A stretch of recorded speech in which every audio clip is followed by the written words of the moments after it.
You're my spot, old-timer, and you're eating my rations. I suggest you move." Now the voice, slick with the unearned confidence of youth and rank, cut through the low drone of the West Point field mess tent. The crowd of exhausted cadets, caked in a week's worth of mud and sweat, went quiet. A few nervous snickers rippled through the long tables. All eyes fell on the woman, the target of the insult. She was unassuming, a ghost in the machine of the Academy's grueling final field exercise. Her hair, pulled back in a severe, functional bun, was streaked with a premature silver that seemed to absorb the dim light. Wrinkles, like fine etchings on a map, radiated from the corners of her eyes, speaking of long years spent squinting in a sun's far harsher than this one. She wore a simple, gray polo shirt and cargo pants, the anonymous uniform of a civilian contractor or a support staffer. She sat alone, her back straight, eating a standard MRE with a slow, methodical grace that seemed utterly out of place amidst the cadets' ravenous scarfing. She did not look up. She did not flinch. She simply brought another spoonful of rehydrated chili mac to her lips. Her calm as stone dropped into the churning water of the room. But General Wallace, observing from the shadows at the edge of the tent, saw something else. He saw the way she sat, not relaxed, but coiled, a perfect economy of posture that screamed discipline. He saw the slight, almost imperceptible can of her head, an observer's angle, taking in the entire room without ever turning. He saw her hands, not the soft hands of a bureaucrat, but the calloused, competent hands of a master craftsman. And as the cadet's mockery intensified, a cold certainty began to form in the old general's gut, a feeling he hadn't had since a dusty street in Kandahar, when he'd mistaken a quiet goat herder for something he was not. If you believe that true respect is earned in silence and not demanded with noise, type competence in the comments below. For the young cadet captain in the center of the room, Marcus Thorne, was about to learn a lesson that was not in any West Point textbook, a lesson written in the language of pure, terrifying, and absolute competence. He was about to poke the world's most dangerous hornet, mistaking it for a common housefly, and the entire base was about to bear witness to the shocking, humbling, and ultimately legendary consequences of his profound, arrogant miscalculation. He was a leader of cadets, a big fish in a very small, very structured pond, and he was about to discover the existence of oceans and the silent leviathans that swam in their depths. The woman, for her part, simply continued to eat, each movement a study in deliberate indifference, a silence more profound and more insulting to Thorne's ego than any retort could ever be. The silence in the tent stretched, becoming a tangible thing, a heavy blanket of anticipation. Cadet Captain Marcus Thorne, accustomed to being the center of attention and the primary source of noise, felt his face flush with a mixture of anger and embarrassment. Her lack of reaction was a public negation of his authority. In the rigid hierarchy of West Point, where every glance and gesture was a measure of dominance or submission, her placid refusal to acknowledge him was an act of rebellion. His cronies, a half-dozen cadets from his company, shifted their weight, their own smirks beginning to fade into uncertainty. They looked to Thorne, their leader, to reassert control. He took another step forward, his boots squelching softly in the mud-caked floorboards. "Did you hear me?" he said, his voice louder now, more condescending. He gestured with his chin toward her tray. "That's a steak and cheese MRE. The best one, reserved for company commanders. I'm a company commander. You," he looked her up and down with theatrical disdain, "are a civilian nobody, probably here to fix the water purifiers. So I'll say it again. Get up." The woman, Evelyn as she was known on her temporary contract paperwork, finished chewing her mouthful. She swallowed, a small, deliberate movement in her throat. Her eyes remained fixed on her meal. The air crackled. This was the critical moment, the point of no return in the unspoken social calculus of the barracks. Thor knew he had to escalate or lose face forever. He unholstered the training pistol from his hip. It was a standard-issue simunition handgun, its barrel a bright, non-threatening blue, but in the context of the room, it was a symbol of absolute power. The cadets around them sucked in a collective breath. This was crossing a line, even for Thorn. He thumbed the safety off with a loud, theatrical click that echoed in the sudden quiet. He leaned forward, the blue barrel of the weapon hovering just inches from her temple, pointed directly at her head. "I'm not asking anymore," he whispered, his voice a low, menacing hiss meant for her, but audible to the first few rows of tables. "Give me the food." It was a moment of pure, distilled arrogance. A boy, playing soldier with a toy gun, trying to intimidate a woman old enough to be his mother, all for a packet of processed food and a scrap of pride. He was performing, demonstrating his alpha status for the gallery of his peers. He expected fear. He expected her to flinch, to stammer an apology, to scurry away in humiliation. He expected to be the victor in this small, petty drama. What he did not expect, what he could never have conceived of in his narrow world of regulations and inherited privilege, was the abyss of experience that stared back at him from the placid surface of her silence. She didn't even blink. Her only reaction was to slowly, methodically, place her spoon down on the tray, the quiet click of plastic on plastic, a thunderclap in the charged atmosphere. Her hands rested, for a moment, on the table. And in that moment, the entire world was about to change for Marcus Thorn and everyone watching. An ear-splitting siren blared to life, its synthetic shriek ripping through the tent and shattering the tense tableau. Red lights pulsed, throwing the shocked faces of the cadets into stark, flickering relief. Code red. Code red. Active assailant on base. This is not a drill. Repeat, this is not a drill. A distorted voice boomed from the loudspeakers. For a split second, everyone froze.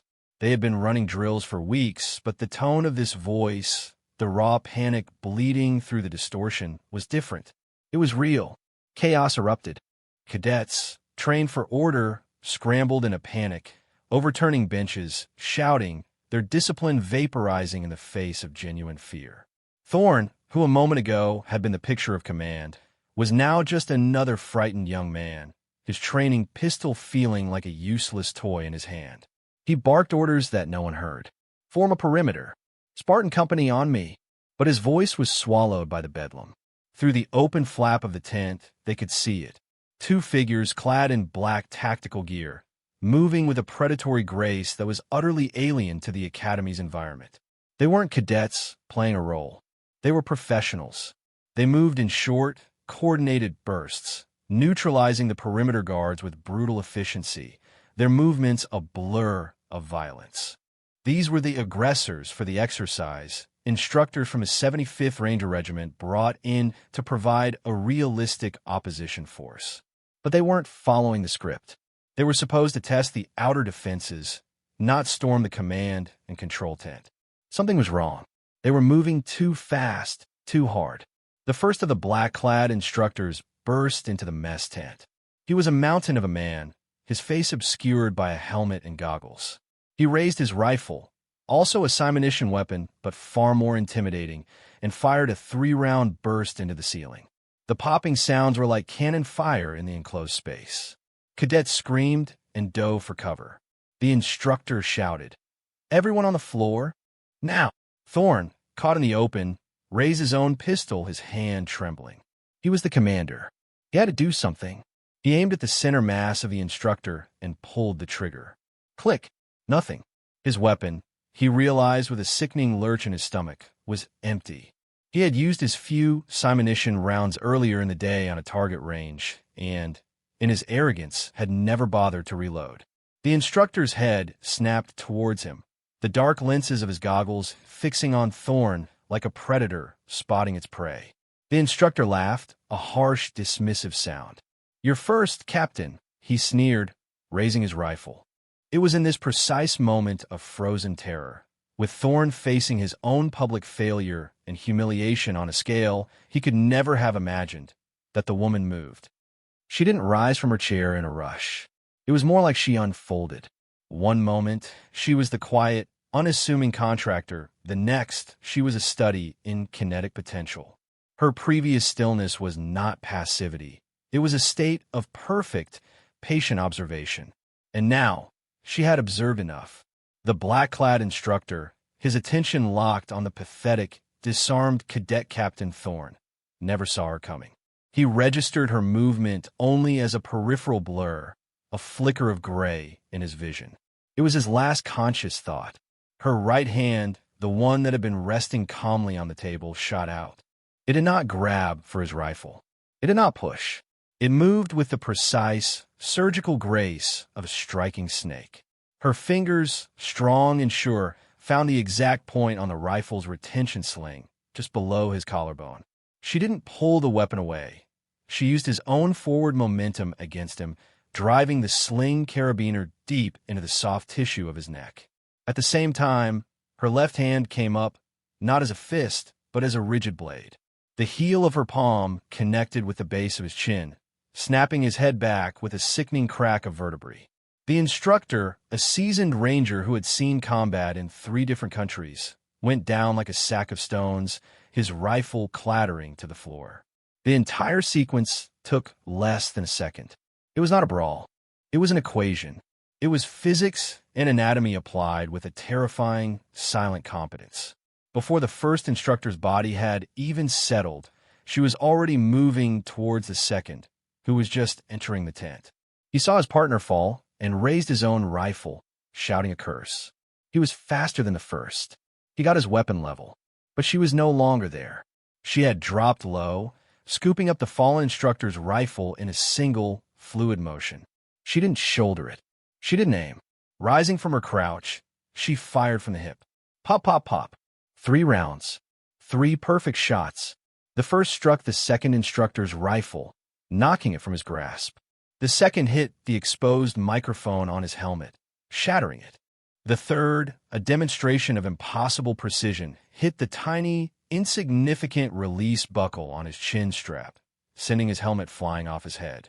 The instructor, a master sergeant with 15 years in special operations, stood there disarmed and metaphorically naked, his mouth agape in pure, unadulterated shock. The tent, which seconds before had been a symphony of chaos, fell into a profound, deafening silence. The only sound was the gentle hum of the generator outside and the distant, fading wail of the alarm. Every single cadet, Thorne included, was frozen, their eyes wide with a mixture of awe and terror. They stared at the woman. She stood in the center of the room, the captured rifle held loosely in one hand, her breathing slow and even. Her expression had not changed.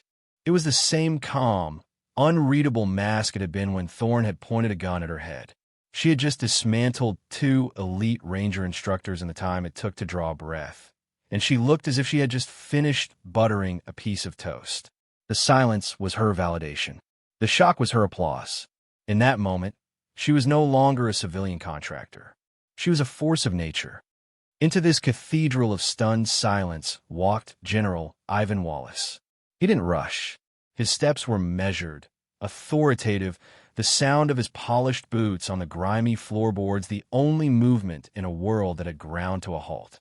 The cadets, seeing the 2 stars on his collar, instinctively tried to straighten up, to remember their training, but their bodies were still locked in awe. The general's eyes, sharp and intelligent, swept the scene. He took in the 2 ranger instructors, one on the floor nursing his neck, the other standing bareheaded and bewildered. He saw the captured rifle in the woman's hand. He saw the look of shattered reality on Cadet Captain Thorne's face. He saw it all, and a slow, deep understanding bloomed in his chest. He walked past Thorne without a glance. He walked past the cadets, who seemed to shrink in his presence.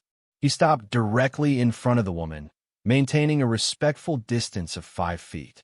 The 2 ranger instructors, recognizing the general, snapped to a painful attention. The one on the floor, grimacing, managed to get to his knees. "General, sir," the standing one stammered. "Unscheduled. Variable." General Wallace held up a single hand, and the instructor fell silent. The general's gaze was fixed entirely on the woman. He didn't look at her as a subordinate, or as a civilian. He looked at her the way a master craftsman looks at the work of another, with a deep and profound respect. There was a flicker of recognition in his eyes, a memory struggling to surface. The stance, The economy of motion. The absolute calm after the storm. He had seen it before, years ago, in a classified briefing about a hostage rescue operation, so sensitive it was officially denied. They had shown a grainy video, a ghost of a figure moving through a room, a ballet of violence that was over in 3 seconds. They called the operator Spectre. He looked back at the woman, at the streaks of gray in her hair, at the lines of experience on her face. He pulled a hardened datapad from a pouch on his vest. His fingers, surprisingly nimble for a man his age, flew across the screen. He accessed the secure personnel database for the Academy. He typed in the name from her contractor badge, Evelyn Reed. The file that came up was thin. A shell. Basic information, social security number, a low-level security clearance for her work with the Academy's infrastructure logistics. It was a cover. Wallace knew it. He swiped his own thumbprint across a scanner on the side of the datapad, then entered a 12-digit code. He was accessing a different system now, a server so deep and so dark that its existence was a state secret. He typed the name in again, Evelyn Reed. The system responded, alias not found. Cross-referencing biometrics a second later, a new file loaded onto the screen. It was not thin. It was a digital tomb, heavy with the weight of a secret history. And as General Wallace began to read, his face, already stern, hardened into a mask of pure, unadulterated reverence. The screen of the datapad glowed, its light reflecting in the general's wide eyes. The file was designated with a symbol, not a name, a black delta superimposed over a cross trident and sword. Tier 1, the best of the best of the best. He didn't need to read the unit name. He knew. He scrolled down, his thumb moving slowly, as if tracing the lines of a sacred text. The narrator's voice, in the minds of all who would later hear this story, would list her accomplishments like a drumbeat, each one a blow against the anvil of assumption. Record states, 22 years of active service. Record states, founding member and lead strategist of a special missions unit so secret, its budget is buried in non-military agricultural grants. Record states, over 4,000 hours of documented combat operations in 17 hostile countries, most of which the nation was not officially at war with. Record states, recipient of the Distinguished Service Cross, 3 Silver Stars, and a decoration so classified it was listed only as the Presidential Cipher, awarded in a closed-door ceremony for an action that prevented a global catastrophe. Record states, Master Instructor certification in every known form of armed and unarmed combat, from Krav Maga to Systema, from precision long-range marksmanship to close-quarters battle. Her specialty was listed in cold, technical language, infiltration and regime destabilization. Solo, the cadets, still frozen, could not see the screen, but they could see the general's face. They saw his expression shift from stern authority to something far deeper. It was the look a devout priest gives to a holy relic. He scrolled to the bottom of the file and saw her current status, active reserve, category 0, on detached assignment for a threat assessment analysis of command infrastructure at the United States Military Academy. She wasn't here to fix the water purifiers. She was here to test them, to test their leaders, their systems, their readiness. She was the test, and they had failed. General Wallace slowly looked up from the datapad. His eyes met hers. He didn't see Evelyn Reed, the quiet contractor. He saw the living legend from a file. He saw Spectre. He drew himself up to his full height, his back ramrod straight, in a move that sent a shockwave of disbelief through every cadet in the room. He brought his hand up in a sharp, perfect salute. It was not the casual salute an officer gives a subordinate. It was the salute of a soldier to a superior. It was the salute of a warrior acknowledging a master. Ma'am, his voice was a low rumble of pure respect, echoing in the cavernous silence. My apologies.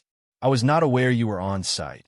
He then turned his head, his eyes, now like chips of granite, fixing on Marcus Thorne. Cadet Captain Thorne, he said, his voice dropping 10 degrees. You pointed a weapon, training or not, at a command-level strategic asset of the United States military. You did so to intimidate her. You did so for a packet of food. You have not only failed as a leader, you have failed as a soldier. You confused rank with respect. You confused silence with weakness. You have brought shame upon this uniform, this academy, and a legacy of every soldier who has ever died because of the arrogant assumptions of a clueless officer." The general's words hung in the air, each one a hammer blow to Marcus Thorne's world. The shame was a physical thing, a hot, creeping flush that started at his neck and spread across his entire body. He could feel 100 pairs of eyes on him, not with the grudging respect or fear he usually commanded, but with a new, searing mixture of pity and contempt. His universe, once so certain and clearly defined, had been utterly inverted. The bottom of the hierarchy was the top. The nobody was the most significant person on the entire base.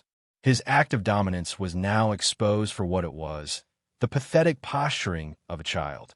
The story of that moment, of the general salute, would not spread like wildfire. It would detonate. Within the hour, it was the only topic of conversation in the barracks, the command centers, and the instructor-ready rooms.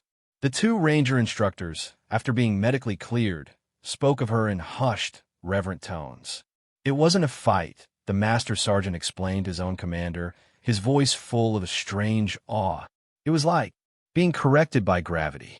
I've been in knife fights in back alleys in Baghdad. I've been in firefights where I couldn't hear myself think. I have never, ever felt so completely and utterly outclassed. The security footage from the mess tent was immediately classified at the highest level, but not before a dozen junior officers and NCOs had seen it. They described it to others, the legend growing with each telling. They talked about the way she moved, like water flowing around a rock. They talked about the impossible precision of her shots. They talked about the deafening silence that followed. The cadets of Spartan Company, Thorne's own unit, distanced themselves from him. They avoided his gaze. Their loyalty, once his most prized possession, had evaporated. He was no longer a leader to be emulated. He was a cautionary tale. He ate his meals alone, the irony not lost on him. He had tried to take one person's food and had ended up isolated from everyone. The incident was given a name, as such events always are in the military. They called it the Spectre's lunch. The corner table where she had sat became an unofficial shrine. No one dared to sit there.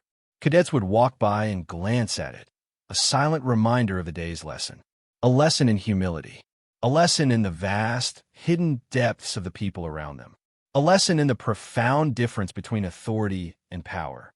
Thorne had authority, given to him by his rank. The woman, they now understood, possessed a power that was innate, earned in crucibles he could not even imagine. And in the quiet solitude of his own disgrace, Thorne began to understand. His arrogance had been a shield, protecting a fragile, untested core. She had not just disarmed an instructor. She had disarmed him, stripping him of his pride, his status, and his self-deception, leaving him with nothing but the cold, hard truth of his own inadequacy. Thorne's days became a study in isolation. He went through the motions of the field exercise, his commands now hollow, his authority a ghost. The other cadets followed his orders, but it was out of duty, not respect. The spark was gone. He was haunted by the memory of her calm, the absolute stillness in her eyes as he threatened her. It wasn't contempt. It wasn't anger. It was a complete and total absence of consideration, as if he were nothing more than a buzzing insect, a minor annoyance in her otherwise ordered world. He knew he had to find her, not because he was ordered to, but because some fundamental part of him, the part that still wanted to be a good soldier, knew that his education at this academy would be incomplete without it. It took him 2 days. He asked his tactical officer, who stonewalled him. He tried to find her through the civilian contractor liaison, who claimed her contract had been terminated. He was being blocked. They were protecting her from him, and the shame of that burned even deeper. Finally, on the last night of the exercise, he found her, not in a command tent or an office, but in a vehicle maintenance bay alone. She was cleaning the rifle she had taken from the ranger instructor. She wasn't using a standard-issue cleaning kit. She had a small, leather roll of specialized tools, and she was disassembling the weapon with the focused, loving care of a watchmaker. She had a small camp stool and a portable lamp, its light creating a small island of order in the cavernous, grease-smelling darkness of the bay. Thorn stopped 20 feet away, his heart pounding. She did not look up. He knew she was aware of him. He could feel her awareness, a palpable, static hum in the air. He stood there for a full minute, then two. He had prepared a speech, an apology full of the formal language he thought was required. But as he stood there, watching her work, the words felt cheap and useless. He watched the way her hands moved, each wipe of the carbon from the bolt carrier, each drop of oil on the trigger assembly, a prayer of professionalism. He finally understood. Words were his currency. Actions were hers. So he acted. He walked to a stack of sandbags in the corner of the bay.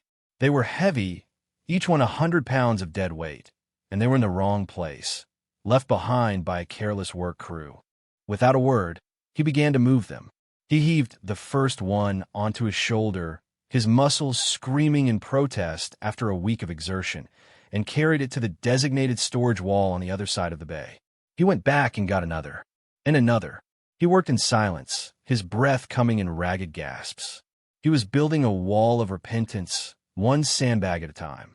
After he had moved the entire stack, nearly 24 bags, he was drenched in sweat, his uniform soaked through. He stood before her, not as a cadet captain, but as a penitent, and simply came to the position of attention. He said nothing. She finished her work, reassembling the rifle with a final, satisfying click. She wiped her hands on a clean rag, her movements still unhurried, still precise. She finally looked up at him, her eyes meeting his for the first time since the incident. Her gaze was not cold. It was not angry. It was analytical, like a geologist studying a rock. After a long moment, she spoke. Her voice was quiet, lower than he expected, and held no trace of malice. "Assumptions are heavy, cadet," she said. "They weigh you down. Travel light, that was all." She stood up, picked up her tool roll and the rifle, and walked past him into the darkness, leaving him alone with her words and the monument of his own labor. The next day, the cadets found that someone had taken a black marker and written on the side of the mess tent, on the wall of the corner where she had sat. It said, simply, "The Spectre's Table," the name stuck. 5 years later, Captain Marcus Thorne stood in the dust of a New Mexico desert, his uniform bleached by the sun, his face a hard, wind-carved mask.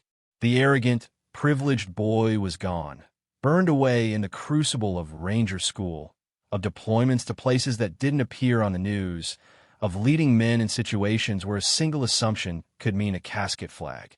He was quiet now. He was observant.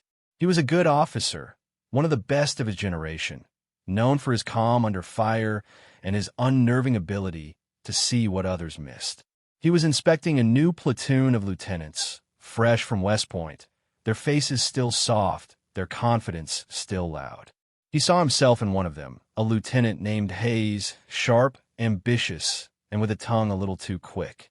Thorne watched as Hayes berated a young private for a minor error in setting up a communications antenna, his voice dripping with the same condescending sarcasm Thorne had once wielded like a weapon. Later that evening, Thorne called Hayes to his tent. "Lieutenant," he began, his voice low and even. "I'm going to tell you a story. It's not in any field manual, but it's the most important lesson you will ever learn. If you have the wisdom to listen." He told him everything. He told him about the mess tent, the MRE, the blue barrel pistol. He told him about the woman with gray in her hair and the silence that was her armor. He didn't spare himself, detailing his own arrogance, his own fear, his own utter and complete humiliation. Hayes listened, his initial bravado slowly melting away, replaced by a dawning understanding. "She never raised her voice," Thorne said, his eyes distant, seeing a ghost in the flickering lantern light. "She never had to. Her competence was her voice. Her actions were her argument. I try to build my authority on a foundation of noise and rank. She built hers on a foundation of skill so deep and so absolute that it was a force of nature. We call it the Spectre's principle now, those of us who know the story. And the principle is this: the most dangerous person in the room is never the loudest. They're the quietest. They're the observer. They're the one who doesn't need to prove anything to anyone, because their proof is woven into the very fiber of their being. He leaned forward, his eyes locking with the young lieutenant's. You embarrassed that private today to make yourself look strong. You think that's leadership. It's not. It's a symptom of weakness. True strength doesn't need to announce itself. It just is. You want to be a leader of soldiers? Learn to see. Learn to listen to the silence. And above all, assume nothing. Because you never, ever know who you're sitting across from. Hayes was quiet for a long time. Sir, he finally said, his voice humbled. What happened to her? Thorne leaned back. No one knows. She was gone the next day. Her name, Evelyn Reed, was a ghost in the system. But she left something behind. She left the story. She left the lesson. And for some of us, he said, his hand unconsciously touching a small, smooth stone in his pocket, she left a permanent reminder to always, always travel light. The legend of Spectre, the quiet contractor who humbled a generation of future leaders, became a part of the secret curriculum of the military's elite. It was a ghost story told to new recruits in Special Operations Selection, a parable shared between seasoned NCOs over beers in distant firebases. It was a reminder that the arsenal of a true warrior is not just their weapon, but their humility, not just their physical strength, but their quiet observation. The Spectre's principle became a mental shorthand, a code for a deeper understanding of power. It was a philosophy that championed demonstrated quiet competence over the loud, superficial arrogance that so often poisoned the wells of leadership. It taught that true worth is not in the rank on your collar or the volume of your voice, but in the precision of your actions and the depth of your skill. It was a story about how respect is not a right of position, but a currency earned through 1,000 silent hours of discipline, a currency that cannot be demanded, only bestowed. Captain Thorne, and later Major Thorne, carried that lesson with him for the rest of his career. He became a legend in his own right, not for any single act of battlefield heroism, but for his uncanny ability to build teams of quiet professionals, men and women who, like him, had learned to listen more than they spoke, to observe more than they postured. He taught them to value the janitor with the steady hands, the analyst with the tired eyes, the logistics officer who never missed a detail. He taught them to see the specters hiding in plain sight all around them. The story endures because it speaks to a fundamental truth, a truth that legacy is not a monument you build to yourself. It is not a plaque on a wall or a name in a history book. True legacy is the quiet, invisible influence you have on others. It is the lesson that is passed down, the principle that is taught, the change that continues to ripple outwards long after you are gone. The woman with the gray in her hair left nothing behind but a story, but that story reshaped the souls of 1,000 soldiers. Her silence echoed louder and longer than any command ever could. Her greatest victory was not in the mess tent. It was in the heart of every soldier who heard her tale and chose to walk a quieter, more competent, more respectful path. That is the nature of the quiet professional. They do not seek the light. They do not ask for recognition. Their reward is the quiet satisfaction of a job done to a standard no one else could meet, and the knowledge that their competence, when finally and necessarily revealed, is the only validation that will ever matter. For more stories where quiet competence triumphs over loud arrogance, and where silent discipline defines true worth, subscribe to Unknown Heroine Tales.